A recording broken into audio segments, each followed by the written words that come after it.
রক্তক্ষরণ অব্যাহত এবং সেটা ক্ষরণ হতে হতে হতে হতে আজকে শূন্যে এসে দাঁড়িয়েছে। এই মুহূর্তে ভারতের কমিউনিস্ট পার্টি মার্ক্সবাদীর অবস্থা অত্যন্ত তলানিতে বলা যেতে পারে। কয়েকদিন আগেই বিভিন্ন কমিটির নাম প্রকাশ করেছেন এসএফআই এর রাজ্য সম্পাদক। সেখানে দেখা যাচ্ছে মুর্শিদাবাদের জেলায় এক নতুন নাম। জেলা সংগঠনের ইতিহাসে এই প্রথমবার কোনো একজন মহিলা জায়গা করে নিলেন। এসএফআই এর নেত্রী হিসাবে প্রথম কমিটিতে ঢুকে পড়লেন কোনো মহিলা নেত্রী। নমস্কার, আমি সুচারু। দাদা দিদির রাজনীতিতে আপনাদেরকে স্বাগত জানাই। আর দাদা দিদির রাজনীতির প্ল্যাটফর্ম মানেই আপনারা জানেন যে রাজনৈতিক দলগুলোর খবর, বিভিন্ন সমীকরণের খবর, সূক্ষ্মভাবে রাজনৈতিক দলগুলো কৌশলগতভাবে কিভাবে এগিয়ে চলেছে 2026-এর বিধানসভা ভোটকে সামনে রেখে, সেই ধরনের খবর আপনাদের সামনে আমরা দিয়ে থাকি। আজকের প্রতিবেদনেও ঠিক সেরকম খবরই থাকছে। আজকে যে রাজনৈতিক দলটার কথা বলবো, সেই রাজনৈতিক দলটা প্রায় 34 বছর এই পশ্চিমবঙ্গকে শাসন করেছে। একেবারে অক্ষরে অক্ষরে হাতের তালুর মতো সেই রাজনৈতিক দলটা এই পশ্চিমবঙ্গকে চিনে এসেছে। কিন্তু 2011 সালের পর থেকে সেই যে তারা ক্ষমতা থেকে গেছে, রক্তক্ষরণ অব্যাহত এবং সেটা ক্ষরণ হতে হতে হতে হতে আজকে শূন্যে এসে দাঁড়িয়েছে দলটা। সাম্প্রতিকতম নির্বাচনে বলার মতো কোনো পরিস্থিতি আসেনি যে দলটা মাথা তুলে দাঁড়িয়েছে বা দলটা কিছু করতে পারবে আগামীতে। হ্যাঁ, ঠিক ধরেছেন, সিপিআইএম এর কথা বলছি এবং তার ছাত্র সংগঠন, যুব সংগঠনগুলোর কথা বলছি। এই মুহূর্তে ভারতের কমিউনিস্ট পার্টি মার্ক্সবাদীর অবস্থা অত্যন্ত তলানিতে বলা যেতে পারে। 2021-এর বিধানসভা নির্বাচনে কোনো দাগ তারা কাটতে পারেনি, বিধানসভায় শূন্য। লোকসভা নির্বাচনেও একটাও এমপিকে তারা নির্বাচিত করতে পারেননি। আর তার আগের ইলেকশনগুলো 2019 বা তার আগেরগুলো আমি সেই পর্যায়ে গেলামই না। ফলে রক্তক্ষরণ হতে হতে সিপিআইএম এবং তার সহযোগী দল বামপন্থীরা এখন শূন্যে। 2026-এর নির্বাচন, সেই বিধানসভা নির্বাচনে কি রাজ্যে একটা ঝাঁকুনি সিপিআইএম দিতে পারবে? এই প্রশ্ন ঘোরাফেরা করছে। বা তার সহযোগী দলগুলি যদি বলি, সিপিআইএম এর পরে সিপিআই, ফরওয়ার্ড ব্লক, এই সমস্ত সহযোগী দলগুলো, তারা কি শূন্যের জড়তা, শূন্যের দুর্নাম, শূন্যের বদনাম, সেটাকে কাটিয়ে তারা স্বাবলম্বী হতে পারবে? তারা দেখাতে পারবে 2026-এর বিধানসভা নির্বাচনে যে আবার মানুষ ওই লাল ঝান্ডার প্রেমে পড়ছেন? সেটা কঠিন প্রশ্ন।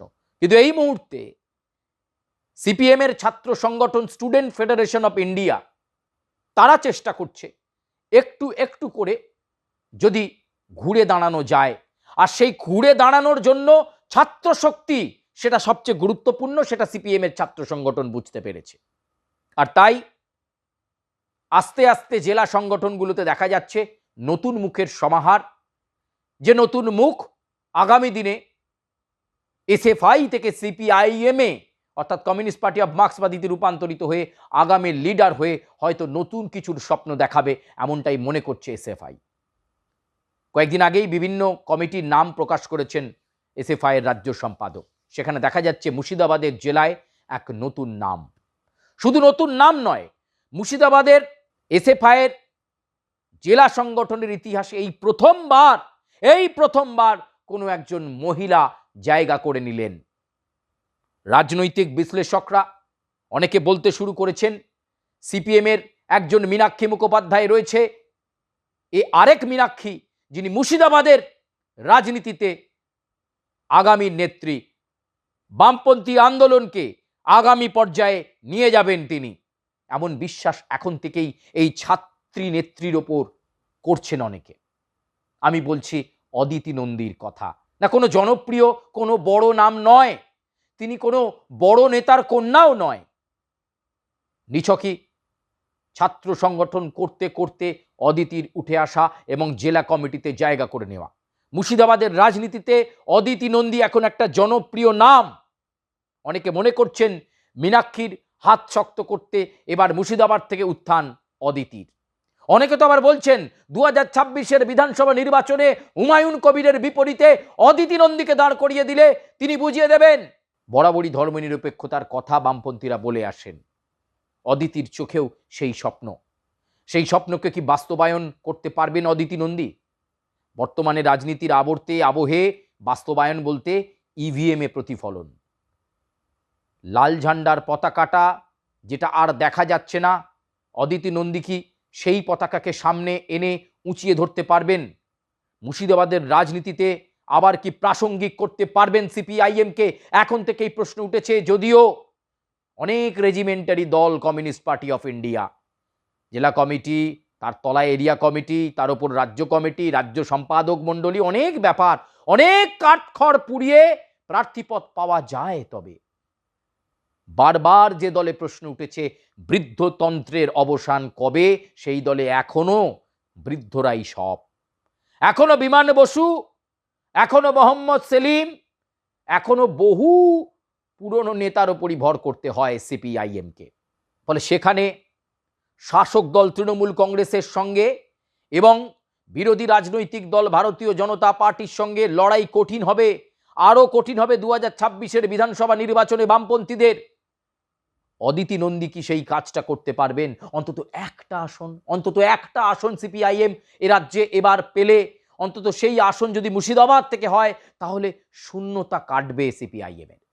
যদিও communist party of India, Marxist, তারা কিন্তু মনে করছে এবারে তাদের বিধায়ক সংখ্যা অনেক বাড়বে। কোন পথে সেটা বলা খুব কঠিন। এখনো পর্যন্ত কোনো ইস্যুভিত্তিক আন্দোলনকে বামপন্থীরা সেভাবে ধরে রাখতে পারেননি। আরজি কর বলুন বা অন্য কোনো ইস্যু বলুন বা এই যাবৎকালে এসআইআর, কোনো ইস্যুতেই বামপন্থীরা, বিশেষ করে সিপিআইএম, জ্বলে উঠতে পারেনি। তাহলে যারা আন্দোলন ইস্যুকে সেভাবে ধরে রাখতে পারছেন না, তারা কিভাবে পারবেন তাদের বিধায়ক সংখ্যা বাড়িয়ে নিতে? তবু এত কিছুর মাঝেও, এই নিরাশার অন্ধকারের মাঝেও প্রদীপের একটি শিখাই আশা দেখাচ্ছে, সেই নামই কিন্তু এই অদিতি নন্দী।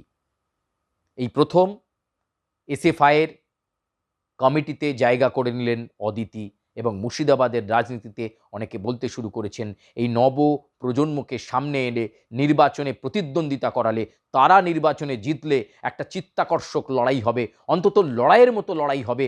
ওই বুড়ো পাকা চুলোলাদের না দাঁড় করিয়ে যদি অদিতির মতো, মীনাক্ষীর মতো, দীপশিতাদের মতো মেয়েকে সামনের সারিতে এনে বলা যায় এই হলো ইয়াং ব্রিগেড, এই হলো সিপিএম এর ইয়াং ব্রিগেড, এই সিপিএম এর ইয়াং ব্রিগেডই যারা কাঙ্ক্ষিত সাফল্য এনে দিতে পারবে, তাতে কি মানুষ একটু বিশ্বাস করবেন?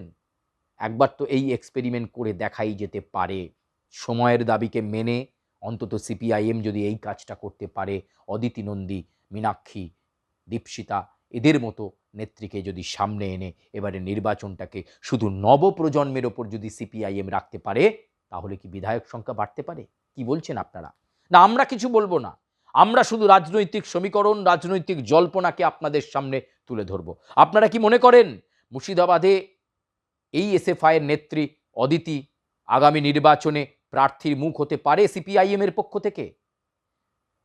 দলকে কাঙ্ক্ষিত সাফল্য এতে দিতে পারবে কাস্তে হাতুড়ি তারা চিহ্নে ভোট দেওয়ার আবেদনকে জানিয়ে? মতামত আপনারা জানাবেন। দাদা দিদির রাজনীতিতে আজ এ পর্যন্তই।